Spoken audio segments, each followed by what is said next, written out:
LTTE liberation Tigers of Tamil শ্রীলঙ্কার একটি বিচ্ছিন্নতাবাদী উগ্র সংগঠন যারা পৃথক এবং স্বাধীন তামিল রাষ্ট্র গঠনের লক্ষ্যে শ্রীলঙ্কান সরকারের বিরুদ্ধে লড়াই করে। Vallipuram Vasanthan, commonly known as captain Miller, এই এলটিটিইর একজন সদস্য ছিলেন। শ্রীলঙ্কার থুন্নালাইতে জন্মগ্রহণ করেন। একজন ব্যাংক ম্যানেজারের সন্তান হওয়া সত্ত্বেও উনি এলটিটিই অর্গানাইজেশনে ভলেন্টিয়ার হিসাবে যোগদান করেন।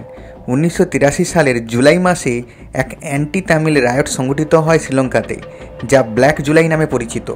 শ্রীলঙ্কিয়ান তামিল ভাই বোনেদের উপর এই অত্যাচারের বিরুদ্ধে সরব হয়ে 5 জুলাই 1987 সালে গোলাবারুদ ভর্তি ট্রাক নিয়ে ক্যাপ্টেন মিলার শ্রীলঙ্কান আর্মির এক বেস ক্যাম্পে আত্মঘাতী হামলা করেন।